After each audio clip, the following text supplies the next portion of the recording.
Հարգելի տիկին նախարար, օրենսդիր, գործադիր, իշխանության հարգելի ներկայացուցիչներ, հարգելի հյուրեր, հարգելի ներկաներ, ողջունում եմ բոլորիդ Հայաստանի Հանրապետության առաջին աղոթքի նախաճաշի ֆորմատով ձևավորված տեղի ունեցող այս երեկոյին, նախաճաշի ֆորմատով երեկո, արդեն ված չի հնչում, եւ պիտի ասեմ, որ շատ կարևոր մի բան է իրականում հենց այս պահին տեղի ունենում, որովհետև ես ավելի քան 7 տարի զբաղեցնում եմ Հայաստանի Հանրապետության վարչապետի պաշտոնը եւ արձանագրում եմ, որ նախկինում ոչ մի առիթ չի եղել, որ նույն ձևաչափով միջոցառմանը մասնակցեմ, որտեղ ներկա են հայաստանյաց առաքելական Սուրբ եկեղեցու, եզդիական համայնքի, հայ կաթոլիկ համայնքի, հայ ավետարանական համայնքի, ասորական եկեղեցու, ուղղափառ եկեղեցու, մուսուլման հավատքի տեր,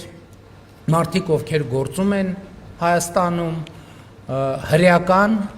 համայնքի ներկայացուցիչներ եւ այլն։ Կներեք, եթե ինչ-որ մեկին մոռացա հիշատակել, բայց մյուս կողմից կրոնական հանդուրժողականությունը միշտ մեր օրակարգերում է։ Սա այն դեպքերից է, որ մենք մեր քաղաքականությունները, հայտարարությունները, որոշումները այդ թվում պիտի վերածենք կոնկրետ մարդկային շփումների, եւ այդ շփումները շատ կարեւոր են, որովհետեւ ես ինձ համար արձանագրում եմ, որ տեսեք, մենք այդ թվում Հայաստանում ունենք կրոնական տարբեր համայնքներ, ազգային փոքրամասնություններ, բայց ես օրինակ պիտի խոստովանեմ, ինչքան էլ դժվար եւ բարդ լինի, որ նրանց հավատքի, նրանց կրոնի մասին շատ բան չգիտեմ։ Եվ սա մի առիթ է, որպեսզի մենք իրար նախ որպես համայնքներ եւ հետո անհատապես մարդիկ հնարավորություն ունենալ պատմել իրար Աստծո հետ իրենց ունեցած հարաբերությունների, այդ հարաբերություններում արձանագրված հաջողությունների եւ ձախողումների մասին։ Ես այս ձևաչափով երկրորդ անգամ եմ մասնակցում միջոցառման, առաջինը Ամերիկայի Միացյալ Նահանգների ազգային աղոթքի նախաճաշն էր, եւ ես հրավեր ստացա, ճիշտն ասած շատ չէր ոգևորում, որովհետեւ ես չէի հասկանում ինչի մասին է խոսքը։ Մեր գործընկերները ասում էին, խորհուրդ էին տալիս, որ մասնակցեմ, իհարկե նախորդիվ շատ հարգելի ներկայացուցիչների համայնքի ես ընդունել էի դրանից մի տարի առաջ եւ նրանք ասել էին, որ ուղարկեն հրավեր, բայց ես պիտի անկեղծ ասեմ, որ ես չէի հասկանում ինչ անշանակում աղոթքի նախաճաշ, ինչի համար է դա։ Ես հարցնում եի դա եկեղեցական արարողություն, ասում էին չէ։ Կրոնական արարողությունը ինչ որ առումով այո, աշխարհիկ արարողությունը եւ այո եւ ոչ։ Ինչ են անում մարդիկ։ Մարդիկ հավաքվում են եւ խոսում են։ Եվ ես միջև վերջին պահ այդպես էլ չէի հասկանում ինչի համար, ինչ նպատակ ունի այդ միջոցառումը, այդ ձևաչափը։ Եվ ես տեղում եղա եւ մասնակցեցի, ճիշտն ասած դա ցնցող տպավորություն թողեց ինձ վրա, որովհետեւ ես հասկացա, թե կոնկրետ իմ համար, իմ տեսակետից ինչ է պակասում իմ հոգևոր կյանքում կամ գուցե ասեմ մեր իրականության մեջ հոգևոր կյանքում։ Ինչ տեսա ես Միացյալ Նահանգների ազգային աղոթքի նախաճաշում։ Մարդիկ ամենատարբեր զբաղմունքի, ամենատարբեր կարգավիճակի մարդիկ պատմում էին իրենց հոգևոր զգացումների, զգացմունքների, իրենց հոգևոր փորձի մասին, Աստծո հետ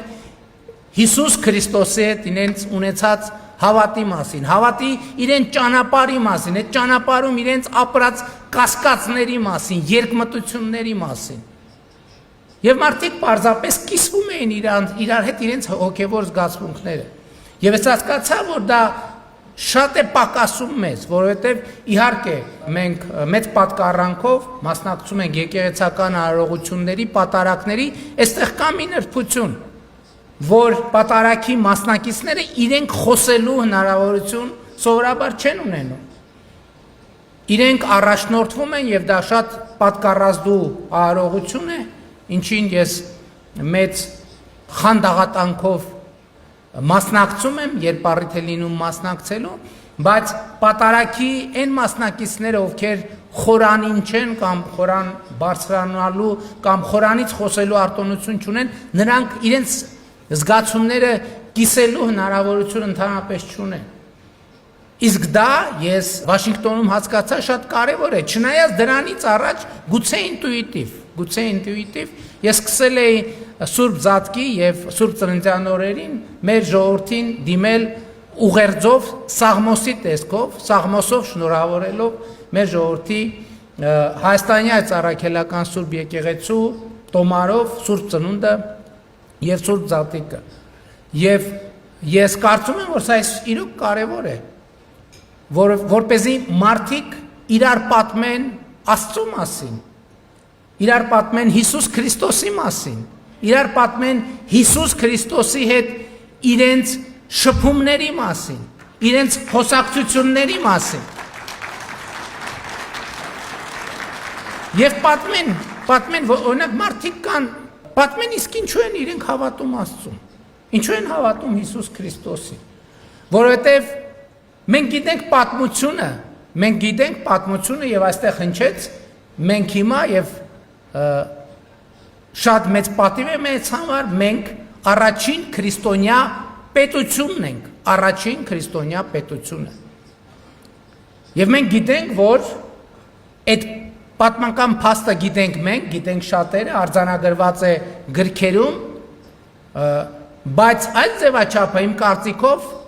առաջին հերթին մարդու եւ անհատի մասին է։ Իհարկե ինչ որ առումով ես համաձայն եմ, շատ ճիշտ հնչեց, պետության եւ Աստծո հարաբերությունների մասին է, բայց նաեւ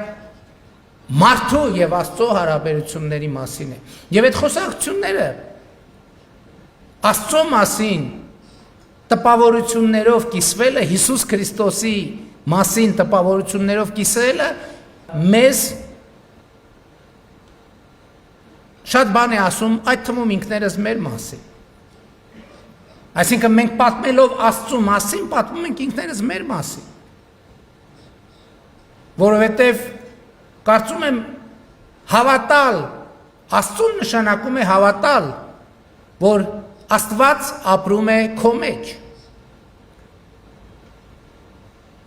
Եվ Աստծո հետ հարաբերությունների մասին պատմելը մարդուն օգնում է իմանալ այդ թվում շատ բան իր հավատի պատմության մասին։ Եվ ես ուզում եմ հենց ժանրի կանոններից օգտվելով միանգամից խոսել կոնկրետ օրինակով։ Ես հիշում եմ մի ժամանակ ինձ հարցազրույցներից մեկի ժամանակ, ես այն ժամանակ գուցե նույնիսկ պատգամավոր չէի, լրագրող ինձ հարց տվեց, ասեց դու հավատում ես արդյոք Աստծուն։ Ես ասացի այո, ես հավատում եմ Աստծուն։ Եվ լրագրողը հաջորդ հարցը տվեց, ասեց իսկ ինչու, ինչպես եղավ, որ դու հավատում ես Աստծուն։ Եվ ես պատմեցի, որ երբ որ ես առաջին անգամ առնչություն ունեցա նոր կտակարանի հետ, դա խորհրդային միության փլուզման ժամանակներն էր, մինչ այդ պահ ես ընդհանրապես գաղափար անգամ չունեի Աստվածաշունչ գրքի գոյության մասին։ Իհարկե ես դպրոցական էի այդ ժամանակ 7-րդ դասարանում էի, եւ դրանք այն ժամանակներն են, երբ որ սկսում էին արդեն խոսել, քննարկել, այսինքն կարելի էր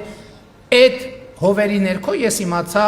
Աստվածաշնչի մասին, մենք արդեն սկսում ենք քննարկել դասարաններում Աստծուն, Աստծո հետ կապված թեմաներ, այսինքն մենք կար ավանդույթով արարողություն, մոմ վառելու, մատուռ գնալու եւ այդպես շարունակ, բայց մենք Սուրբ գրքի մասին ընդհանրապես ես ինքս գաղափար չունեի։ Եվ ստացվեց այնպես, որ մեր դասարանի աղջիկներից մեկը ինձ համար բերեց նոր կտակարան։ Ես առաջին անգամ այդ օրը իմացա նոր կտակարանի գոյության մասին, առաջին անգամ իմացա, առաջին անգամ տեսա եւ առաջին անգամ ձեռքս վերցրի, ինչ որ մի ժամանակ այդ գիրքը մնաց չընթերցված, բայց ինչ որ մի ժամանակ հետո ես այդ գիրքը վերցրի եւ ահա, ես այս ամենը չեմ պատմել լրագրողին, ես ձեզ եմ հիմա պատմում։ Ես ասացի, որ երբ որ նոր կտակարանում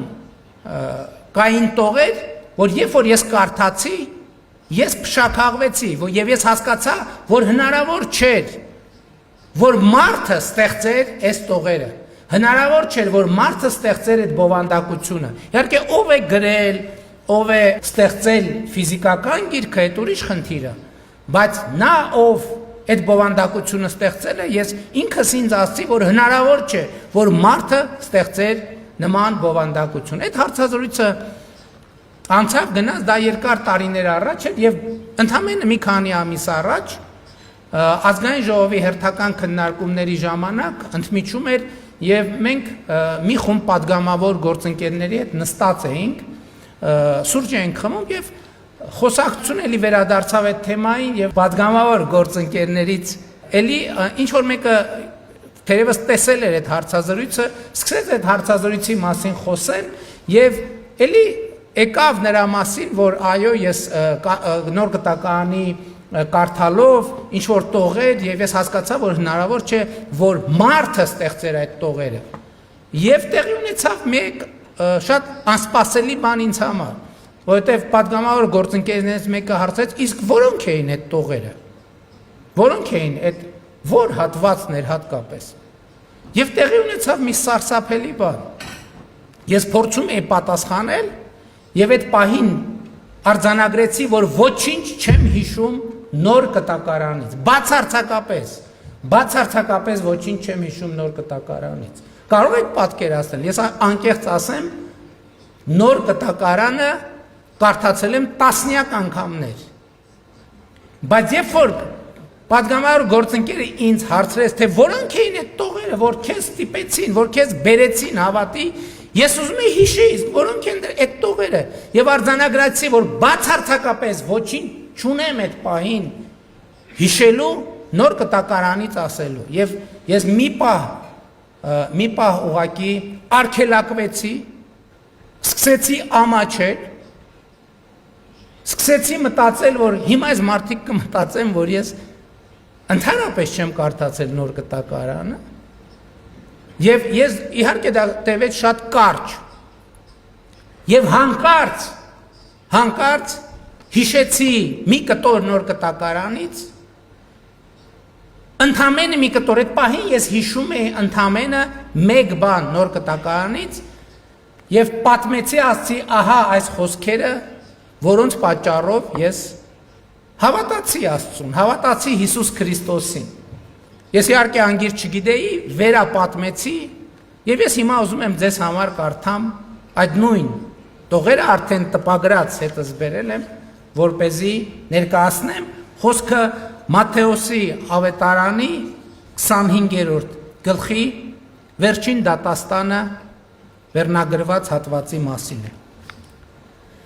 Արդ, երբ որ մարդու որդին գա իր փառքով եւ բոլոր հրեշտակները իր հետ,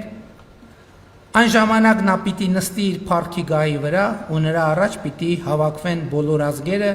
եւ նա նրանց միմյանցից պիտի զատի, ինչպես մի հովիվ,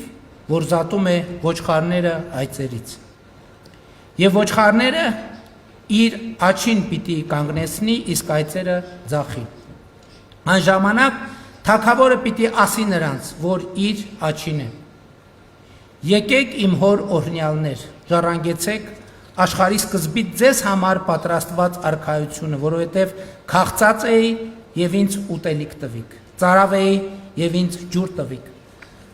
խմելու, օտար էի եւ ինձ ձեր մեջ առաք, մերկ էի եւ ինձ հագցրիք, հիվանդ էի եւ ինձ տեսնելու եկաք, բանտում էի եւ ինձ այցի եկաք։ Այն ժամանակ արդարները պիտի պատասխանեն նրան ու ասեն. Տեր, երբ տեսանք քեզ քաղցած ու կերակրեցինք, կամ ծարավ եւ ջուր տվեցինք, երբ տեսանք քեզ օտար եւ մեր մեջ առանք, կամ մերկ եւ հագցրինք, երբ տեսանք քեզ հիվանդ կամ բանտի մեջ ու եկանք քեզ այցի։ Թագավորը պիտի պատասխանի ու ասի նրանց. ճշմարիտ եմ ասում ձեզ, քանի որ իմ այս փոքր եղբայրներից մեկին արեցիք այդ, ինձ համար արեցիք։ Այն ժամանակ նա պիտի ասի նրանց, որ իր ձախից են. անիծյալներ, գնացեք ինձնից հավիտենական կրակը, որ պատրաստված է սատանայի եւ իր հրեշտակների համար, որովհետեւ քաղցած էի եւ ինձ ուտելիք չտվիք, ծարավ էի եւ ինձ ջուր չտվիք, օտար էի եւ ինձ ձեր մեջ չառաք, մերկ էի եւ ինձ չհագցրիք, հիվանդ էի ու բանտի մեջ եւ ինձ տեսնելու չեկաք։ Այն ժամանակ նրանք էլ պիտի պատասխանեն ու ասեն. Տեր, երբ տեսանք քեզ քաղցած կամ ծարավ կամ օտար կամ մերկ կամ հիվանդ կամ բանտի մեջ ու քեզ չծառայեցինք։ Այն ժամանակ պիտի պատասխանի նրանց ու ասի. ճշմարիտ եմ ասում ձեզ, որովհետև այս փոքրերից մեկին այդ չարեցիք, ինձ համար էլ չարեցիք։ Եվ նրանք պիտի գնան դեպի հավիտենական տանջանք, իսկ արդարները հավիտենական կյանք։ Ես հիմա այս պատմությունը ինչի համար եմ պատմում, որ այսքան տարիներ հետո այդ դիպվածի բերումով ես իմացա որն էր այն պահը եւ որն էր այն տեքստը, այն ուղերձը, որը ինձ մոտեցրեց Աստծուն, որը իրականացրեց իմ հանդիպումը Աստծու հետ, որը իրականացրեց իմ հաղորդակցությունը մեր Տեր եւ Ուսուցիչ Հիսուս Քրիստոսի հետ։ Եվ օրվա խորհուրդը շատ կարևոր է եւ ուզում եմ իմ ելույթը ավարտեմ Սաղմոսով։ Սաղմոս համար 29։ Շնորհակալության աղոթք։ Դավթի Սաղմոսը տաճարի նավակատիքի օրհնությունը։ Պանծանցնում եմ քեզ, Տեր, քանզի ընդունեցիր ինձ եւ չթողիր, որ թշնամիներս չարախնդան վրաս։ Տեր Աստված իմ, կանչեցի քեզ եւ բուժեցիր ինձ։ Տեր, հոգիս դժողքից հանեցիր եւ փոսնիչնողների միջից փրկեցիր ինձ։ Սաղմոս երգեցեք Տիրոջը, ով նրա սրբեր։ Գոհություն մատուցեցեք նրա սուրբ հիշատակին։ Նրա բարկության մեջ ցասում կա, իսկ նրա կամեցողության մեջ կյանք։ Երեկոյան լացը կդադարի, իսկ առավոտյան ուրախություն կլինի։ Իմ բարկության մեջ ասացի, թե հավետ չեմ սասանվի։ Տեր քո կամքով ուժ տվիր իմ վայելչությանը, բայց երբ երեսը թեքեցիր ինձնից, ես խռովահույս եղա։ Քեզ կանչեցի, Տեր, աղաչեցի իմ Աստծուն։ Ինչ օգուտ ունես իմ արյունից, եթե ապականության գբի մեջ թաղվեմ։ Միթե հողը գոհություն կմատուցի քեզ կամ կպատմի քո ճշմարտությունը։ Լսեց ինձ Տերը եւ ողորմեց։ Տերը եղավ իմ օգնականը։ Սուքս դարձրեց ուրախություն։ Հանեց իմ քուրձը եւ խնդություն հագցրեց ինձ։ Փառքս Սաղմոս պիտի երգի քեզ, որպեսի այլևս չզղջամ ես։ Տեր իմ Աստված, հավիտյան գոհություն պիտի մատուցեմ քեզ։ Շնորհակալ եմ։